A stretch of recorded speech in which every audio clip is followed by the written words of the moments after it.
Welcome back, everybody, to episode 24 of the CG Sports Podcast. Today, we're going to be going over my divisional round predictions. Before we get started, make sure you guys check out my last video if you haven't already. We did a James Harden trade discussion, and it was a pretty good video, so make sure y'all check that one out if you guys like basketball. So we're going to get right in with our Saturday games, starting off with the Rams and the Packers. The Rams, of course, beat out the Seahawks in the wild card last week in a pretty big upset, in my opinion, and the Packers had a first-round bye.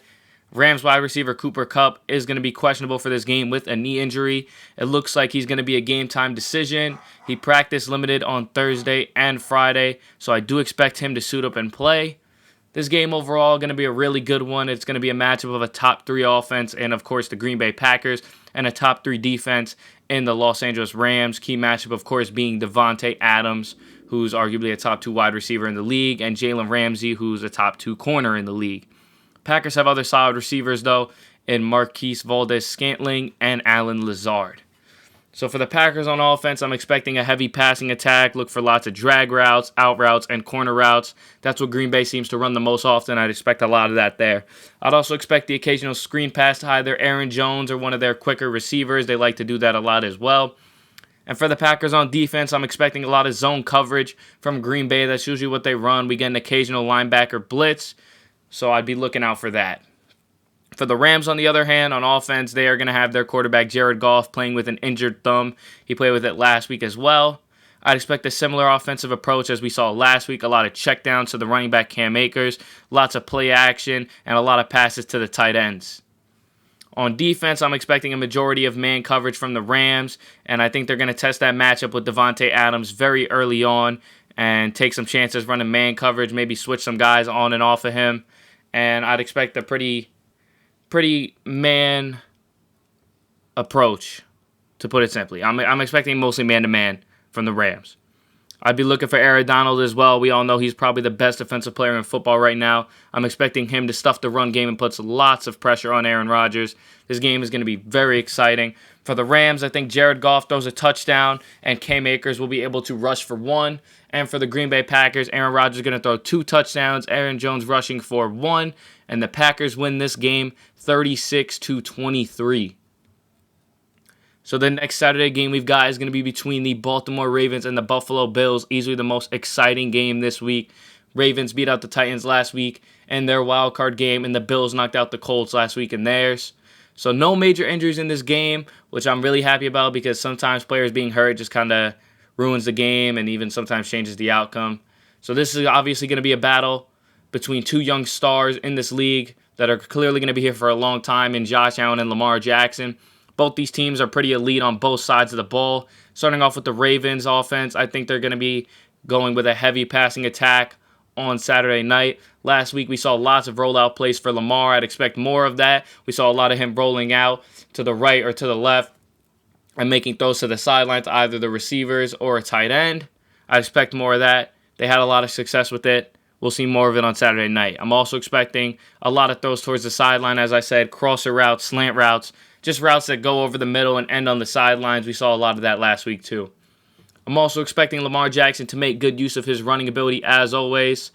We know his ability to get out of the pocket is phenomenal, so definitely look for more of that. And for the Ravens on defense, I'm expecting a pretty balanced defensive approach, but the Ravens do have some pretty solid corners in Marlon Humphrey and Jimmy Smith, who are both phenomenal man-to-man corners, so it's not as much of a risk as it would be for another team to run man-to-man. I'd also be looking for the linebackers Matthew Judon and the rookie Patrick Queen to have a big impact on both stuffing the run defense and playing in pass coverage, so look for them to be key factors. On the other hand, for the Bills, I'm expecting another heavy passing attack as we saw last week. I expect Devin Singletary to be a problem for the Ravens defense as he's a phenomenal runner and he's able to catch out of the backfield, probably one of the best at doing it in the league. Look for the Bills to take a deep shot early on. They got a couple of speedy receivers, primarily, obviously, Stephon Diggs, who led the league in receiving yards. I'd look for them to take a deep shot early, maybe take a chance. Other than that, I'd expect a lot of curl routes, a lot of drag routes. They like to throw the ball underneath the zones rather than over. On defense, I'd be looking for a lot of zone coverages. Look for the linebacker Matt Milano on the Bills to have a big impact, whether he plays in the zone or blitzes the QB, which he's pretty good at. I'm expecting this game to be an absolute shootout. I'm giving Lamar Jackson 1 passing touchdown and 1 rushing touchdown. And then the running back J.K. Dobbins will also rush for a touchdown. For the Bills, I think Josh Allen throws 2 touchdowns in this game, and Devin Singletary will catch and rush for 1 touchdown. Bills take this one in a very close game, 30-27. Moving on now to our Sunday game, starting off with the Browns and the Chiefs. The Browns obviously beat the Steelers last week. They scored a quick 28 points in the first quarter, and Pittsburgh was just never able to recover, so a good win for them. Chiefs, of course, had a first-round bye because they were the 1 seed. Chiefs wide receiver Sammy Watkins is out with a calf injury. This is definitely going to hurt their offense in some way during this game. And Sammy Watkins is actually talking some trash about the Browns, saying they weren't going to compete. It was going to be an easy win, and he's not even playing, so bad look for him. Chiefs running back Clyde Edwards-Helaire is questionable for this game with an ankle injury. Helaire missed back-to-back practices after being limited on Wednesday. I don't think he plays in this game. For the Browns, I'm expecting another balanced offensive approach here. Look for the running backs to have a major impact in the passing game. Of course, Kareem Hunt and Nick Chubb, both phenomenal runners, but both able to make plays out of the backfield. And both pretty solid route runners as well, too. I'm also looking for a lot of deep shots to their faster receivers for the Browns. Obviously, Jarvis Landry still playing. You got Peoples-Jones, who's a decent receiver as well. Look for them to take some shots. And on defense for Cleveland, I'm expecting a lot of zone coverage, but I am excited to see the matchup of Denzel Ward and Tyreek Hill. Now, obviously, Ward can't keep up with Tyreek Hill, but on some of those shorter routes, I'm excited to see how that pans out. Now, moving on to the Kansas City Chiefs offense, I think we can, of course, expect a heavy passing attack as they always do, but do not sleep on the Chiefs' running game. Le'Veon Bell has looked pretty good all season since he, obviously went to Kansas City. And for their offensive approach, I'd expect some crosser routes, some post routes, some underneath throws to Travis Kelce or one of their running backs. That's usually what they do. Kelce usually gets open a lot in the middle of the field. You'll see him run a post in the middle of the field, or he'll run a curl and then cut it upfield. Something like that. Look for those throws in the middle of the field there to Kelce. For the Chiefs defensively, they heavily run zone coverage, but they do switch to man-to-man occasionally. They got a good defense. A couple of guys in that secondary with some speed, so it shouldn't be too much problems there getting burned over the top. But to be honest, I don't think this game is even going to be relatively close. For the Browns, I think Baker Mayfield throws a touchdown. Nick Chubb going to rush for a touchdown as well, but they're going to get just too many points put on them. I think Patrick Mahomes throws 3 touchdowns. Le'Veon Bell rushes in 1, and the Chiefs win this game easily 34-20. And for our final game, we have this Sunday night matchup between the Bucs and the Saints. Big matchup here between two 40-plus-year-old quarterbacks, of course, in Drew Brees and Tom Brady.